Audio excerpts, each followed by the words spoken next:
Hey folks, my name is Phil Kearney. I create role-playing games, I illustrate them, I publish them online.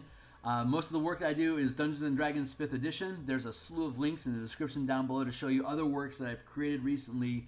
The most recent of which that we're currently building now is Spelljammer Combat Exploration. This is a deep dive into combat, spellcasting, and exploration mechanics relevant to the Spelljammer's Adventures in Space setting that Wizards of the Coast had published in August 2022. This is allowing us to use ship combat the same way that you would use characters, creatures, mounted combat. At the 5-foot scale, we're expanding that out to the 50 and 500-foot scale, respectively, as ship combat. And today we're looking at Squadrons.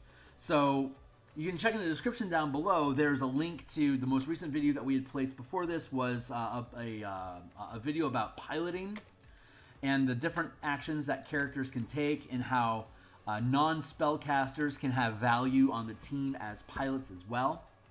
Prior to that, also linked down below, is a video about the Siege Commander role and how a character can use their attacks, bonus actions, and reactions to command one or more crew of siege weapons to load, aim, and fire weapons during combat. If a 5th level fighter has 2 attacks per round, a bonus action and a reaction, you could use a bonus action to issue a command to attack with a ballista, and then use a reaction to have them reload, and then you have 2 attacks left over from your standard action. You could have them make an attack and potentially make another attack on top of that. The way that you determine how often a crew can load and reload and fire a weapon for you during a round of combat is based on the reload score. That we spent some time in the last session, but we'll take a look again here real quick with you. If, say, a ballista has a reload score of 2, then you need to roll a 2 on your command die. The command die replaces your proficiency bonus. There are many people that you are commanding to fire these siege weapons that are loading, aiming, readying the weapon, and then actually firing it. There's many, many hands. So the command die as a proficiency die, a variant rule from the Dungeon Master's Guide, is a way of creating a variable that describes mechanically how well your team is coordinating their individual actions when you issue the command for them to make an attack with a siege weapon. So as you add more weapons to your silo of fire, you can fire multiple weapons at the same time, but each of them is going to increase the reload score needed for you to successfully reload an attack. And we spent a lot of time on this in the previous sessions linked down below, but just to recap real quick, if I'm a 5th level fighter, I'd be 2nd rank. I'd have a command die of D6 instead of a +3 proficiency bonus when I'm issuing commands to fire siege weapons to the crew. So the crew then, on a single ballista, has a reload score. In this instance, this example is a 2. So on my D6, as long as I roll a 2 or above, I'll be able to have this crew load, aim, and fire the weapon and automatically reload it so that I can issue a 2nd attack action to have them fire that siege weapon again. A single ballista by itself does D4 times 10 piercing damage on a hit. So if I stack up 2 ballista together, we're going to combine their reload scores. Now we have a reload score of 4. But when we fire these weapons and they hit, they'll do 2d4 times 10 damage. But the reload score is 4. So if my 5th level character issues a command for both of these ballista to fire together in a silo, if the attack is a hit, which is a d20, plus plus the ability modifier that I'm using to command, plus my proficiency die, I add those things together, and if I hit the armor class, just like you would in 5e, if I hit the armor class, I deal the damage. But if that command die, if it rolls a 4 or better with these 2 weapons, both of those weapons will automatically reload as part of the process of firing under your command. But if you roll a 3 or less, neither one of them reload. So now you have to spend either an additional attack action or your reaction to issue additional commands to your siege crews individually. Ready your weapon, draw that string. We're going to do another silo. Once you have your action economy resolved, either with yourself or an ally using their action economy to help feed the crew. Like I could, as a fighter, I might be using all of my action economy just to issue commands to fire. I could have a cleric and a bard at my sides that are using their reactions and their attack, for instance, to issue commands to the crew specifically to reload. That's all they're worried about, is just reloading the weapon, because the fighter is going to be the best one at hitting things, maybe, in this scenario. It could be that the bard is the best shot, using inspiration, say, to juice up the attack roll so that your crew is going to have an easier time hitting. So you would be able to, say, spend an inspiration die instead of your command die. If your bard is rocking a D8 at 6th level instead of a D6 command die, then on that D8, it'd be really easy for you to roll that 4. If you, say, had 3 siege weapons here in this example, each of them are 2, you could have all 3 of them fire, and if you hit, it would be 3d4 times 10 damage, because a ballista does d4 times 10 piercing damage. But now your reload score is 6. That fighter on their own with their d6 command die, they have to roll a 6 on a d6 to be able to reload them.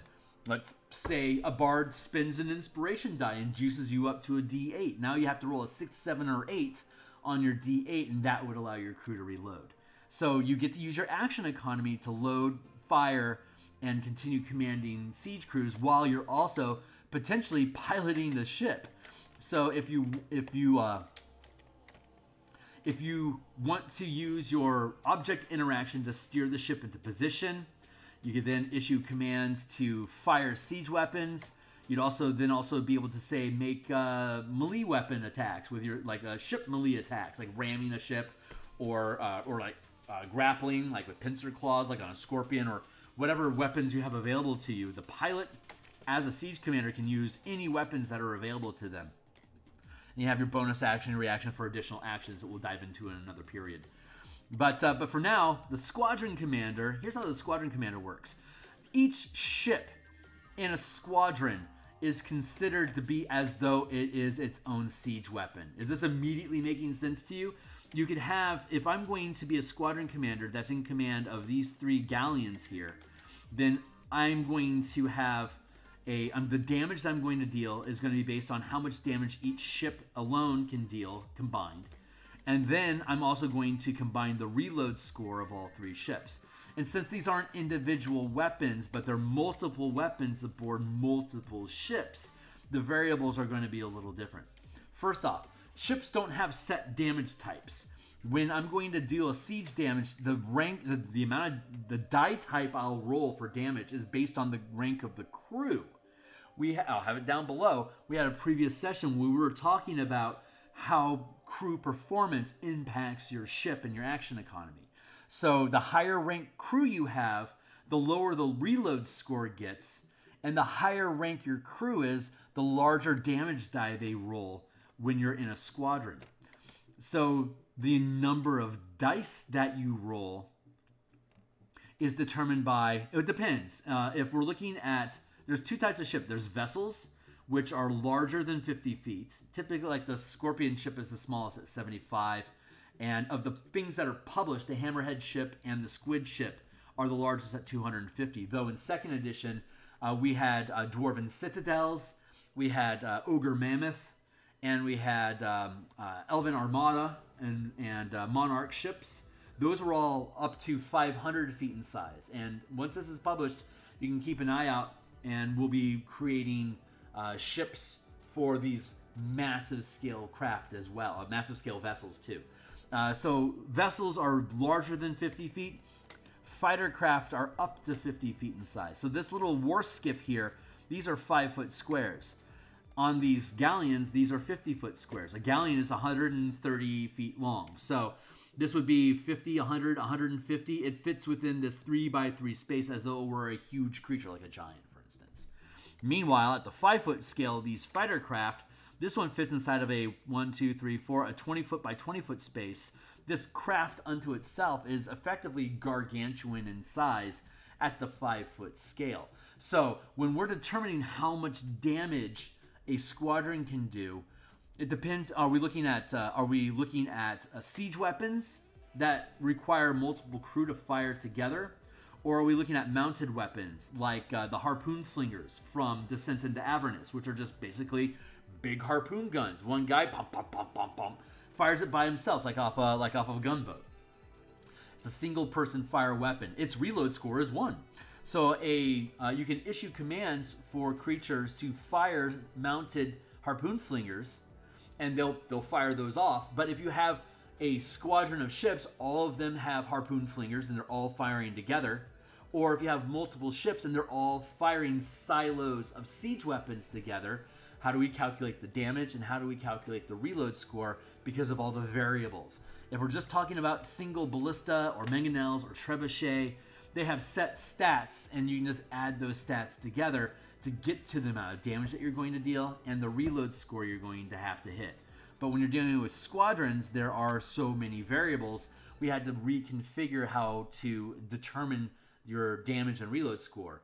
And the way to do that is based on the size of your squadron. So we'll just focus on siege weapons for now.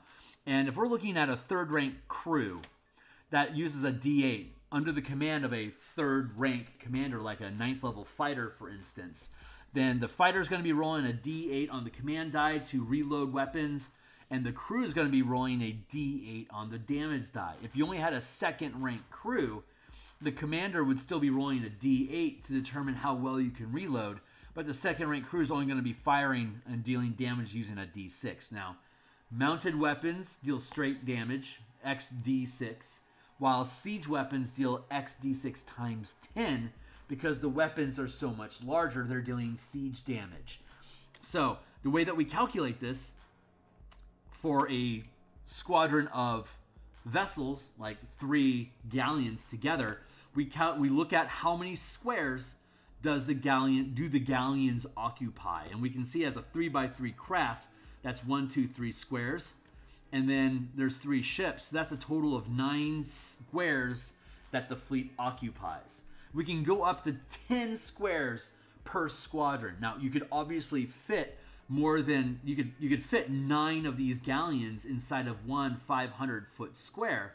And that's the scale that we deal with in squadrons. Squadrons of vessels sit inside 500-foot squares, while squadrons of fighter craft sit inside of 50-foot squares.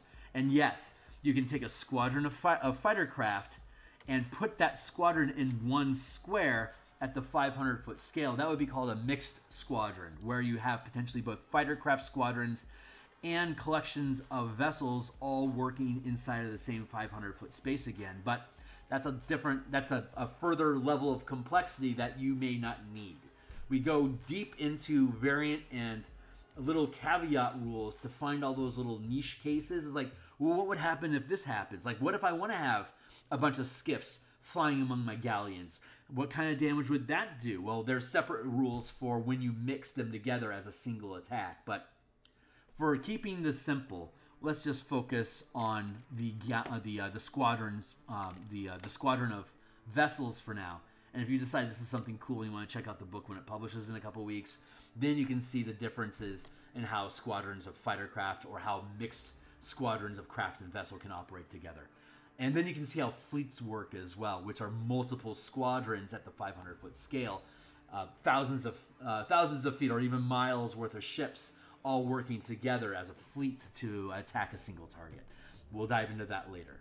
But for now, again, when we're looking at a squadron of vessels specifically, you count the number of 50-foot squares that the squadron occupies, which is a 3x3 space, and there's 3 of them, so that's 9 spaces or 9 squares that the fleet occupies.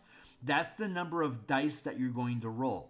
Since we already determined this is a 3rd rank squad, then they're going to roll a d8. And since they're siege weapons, it's going to be times 10.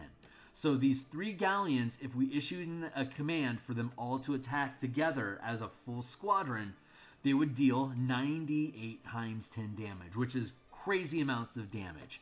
If you want to simplify that, DM could round this off to a d8 times 100 damage, or ballpark it. Some people love throwing fists full of dice. It feels powerful. It's fun to do, and when it's working for you, people don't mind you adding up the numbers because the big numbers are a lot of fun. But that does eventually burn off. And then you start getting, you're probably going to want to start simplifying things. So you're allowed to simplify the dice as much as you need for it to make sense for you. If you're really good at multiplying and you just want to roll a d8 times 90, that's fine. The DM might just fudge it and go like, say, d8 times 100 damage, minus 10. You can fudge, and we talk about fudging numbers a little bit up above, but that's specifically to not make the system boring or a grind and slowing you down, because some people just aren't really good at mathing rocks. So, but they have, this is how VTT comes in handy. You can just press a button and it'll throw the 96 dice for you, or the 98 dice, and it'll give the answer. 65 times 10, 650 damage. There you go. And then the commander, if this squadron were to take 650 damage from, say, 2 or 3 ships in an attacking squadron, then the commander of the defending fleet would decide how much damage that's rolled would each ship take. And when a ship drops to 0 hit points, you lose that ship from the squadron. And now your squadron, instead, if this ship is gone, this now becomes a 6x6. You'd be rolling 68 times 10 damage instead of 98 times 10 damage. Now the reload score, again, here with the siege weapons, it's this number of squares that the squadron occupies, up to 10. So in this case, we have 3 ships that each occupy a 3x3 space. The reload score has a base number of 9, minus the rank of the crew. So up here, the actual reload score for a ballista is 3. But the rank of the crew reduces the reload score on anything that you're attacking with.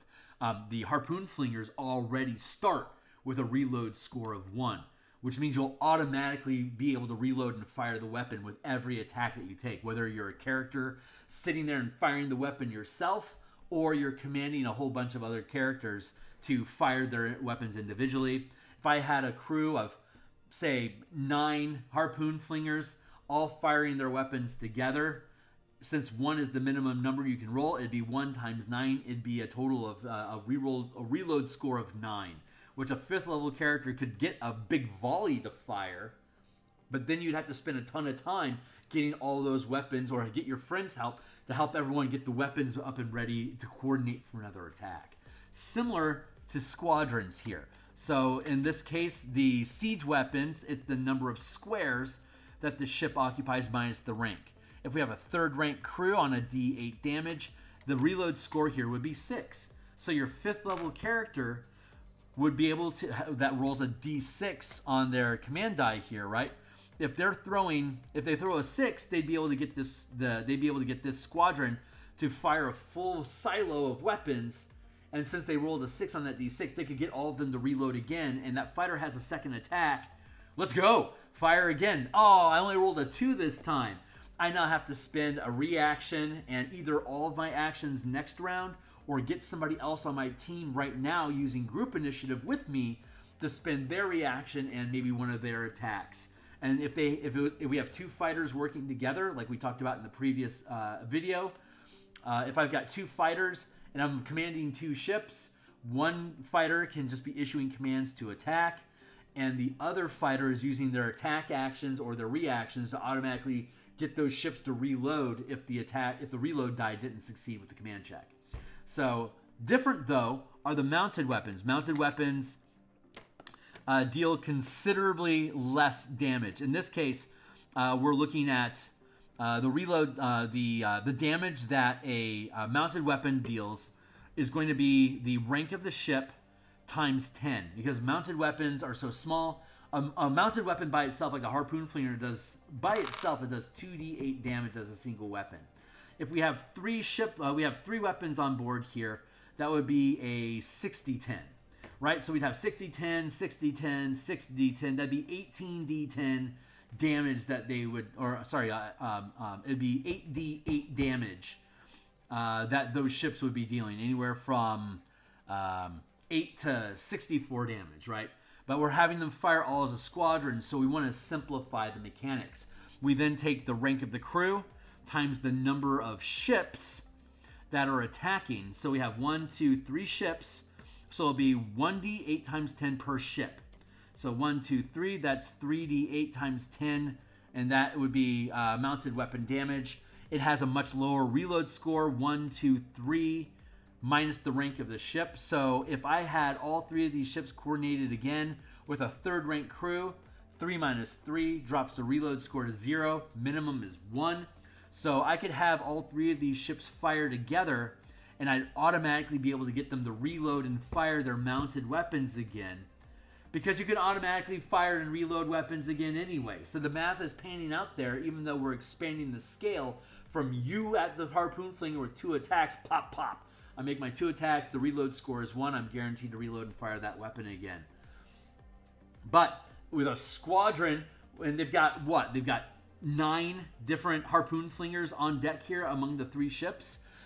But all of them can automatically fire the weapon again. So the way that we express that is number of ships minus the rank. Again, that drops down to 1. So if I wanted to, I could guarantee a shot and just throw a ton of harpoons at somebody, doing 3d8 times 10 piercing damage, and automatically reload that weapon to do it again. Or I could take a bigger risk and fire all my siege weapons at the target, assuming the target is big enough for me to fire all these siege weapons at. Then I would deal 98 damage, but I would have a much higher reload score, more likely for me to have to spend extra action economy or to get an ally to help me reload all the weapons aboard the ship so they could line up another silo attack. I could, of course, fire all weapons on all ships, botch the reload score, spend a second, just a single reaction to reload 1 ship, and then have that ship fire alone by itself as a single ship, dealing 3d8 times 10 damage, and its reload score would, down here, be 3 minus rank, which would be a 1. So it'd only be 1 ship firing that 3d8 by itself. So all this math kind of just curves into each other. We're working at a much larger scale, but the math curves into itself. So there's a lot more to it than that. Like when can you target a specific ship versus when does the defending commander choose which ships take damage for you? Scuttling multiple ships. How does ram attack works? What about grappling multiple ships or grappling with multiple ships? These are all variables that need to be resolved, which we spend about 100 pages between combat, spellcasting, and exploration to provide all these little caveats and in-between questions, all the deep dive. Like, the surface level of all this stuff sounds really cool, and people seem to like it. But that's just because they're looking at the surface level of it. If you actually embrace these mechanics, you're going to start asking deeper questions. Like, I see that I occupy a space here that's 150 feet by 150 feet, but I also observe that this galleon is only a little bit more than 50 feet in size. So can I, if bay doors are closing, can I fly in between them? That's called squeezing. That's a mechanic that's already in the player's handbook for creatures that are larger in size that try to squeeze through a smaller area. It's called squeezing. Those mechanics already exist, and squeezing mechanics exist here as well, which these ships that are much more narrow than wide obviously benefit from. But there's also ships that aren't very skinny. So there's not much statistical difference at the large scale between, say, this turtle ship, which is a good 70 some odd feet wide, versus this scorpion ship, which is like 40 feet wide, but they both occupy a 2x2 space at the 50-foot scale, or both occupy a 100-foot space, right? But this scorpion ship is going to be able to squeeze through much smaller passages than what this turtle ship can do. Never mind this tyrant ship. This guy's screwed unless it's 100 feet wide. Similarly over here with larger craft, right? You can get this squid ship to pass through something that's probably about 60 some odd feet wide, but it's going to be squeezed. It's going to have all the rules of squeezing, of reduced maneuverability. Creatures are advantaged to attack the ships while they're in squeezed space, and you actually have to limit your maneuverability, so you can't just spin on a dime because your nose is going to hit the wall. So you can't do that. You have to actually use action economy to turn like you were in as though you were in a boat, like with Saltmarsh. So there's a lot of these like little tiny caveat mechanics that at the surface level you don't see it. But as you fall in love with the system and you use it more in your own Spelljammer games, you're going to run across all these little intricate rules like, how does that resolve? How does this resolve? How does this conflict resolve? How does these two ships interacting this way? What do we do about that? We've found as many of these little caveat cases as possible and provide mechanics and general rules for you to be able to make your own ruling on how you want the ships to interact. We provide a base model, just like with 5e in general, provides a base model of how combat, exploration, and spellcasting works in the fantasy multiverse that the DMs are then encouraged to embrace or modify as appropriate for their own campaign. And in this instance, our own campaign is Spelljammer Adventures in Space. And there's a ton of stuff that we can do using 5e mechanics that aren't currently introduced in the Spelljammer's Adventures in Space offer from Wizards of the Coast in August 2022. So if you think these ideas are cool, we're going to be publishing here. We're almost at the end of January 2024. I'm expecting this to publish in the next couple weeks. When it does, it'll be on the DMsGuild, and you can keep an eye out. If you want to like and subscribe and hit the bell icon to get notifications, we'll be doing a walkthrough, like a director's cut walkthrough of the book once it actually is published on the DMsGuild, so you guys can see it. It's going to include a zip file with all the maps for Light of Xeraxis, all of these ships and weapon tokens, creature tokens from Boo's Menagerie, as well as all the NPCs from the Light of Xeraxis adventures. So you can use these mechanics in the Light of Xeraxis adventure. If you played Light of Xeraxis and you want to try it again, try using these mechanics, because we have a 24-page appendix at the end of the book that breaks down how all these mechanics can be used in the Light of Xeraxis adventure to give you that spaceship combat feeling while still doing all the things that they let you do in Light of Xeraxis. But now you can choose whether you're going to close distance or if you want to engage enemies at the level of a ship. And we provide conclusions as to how that pans out. So that's it for today, guys.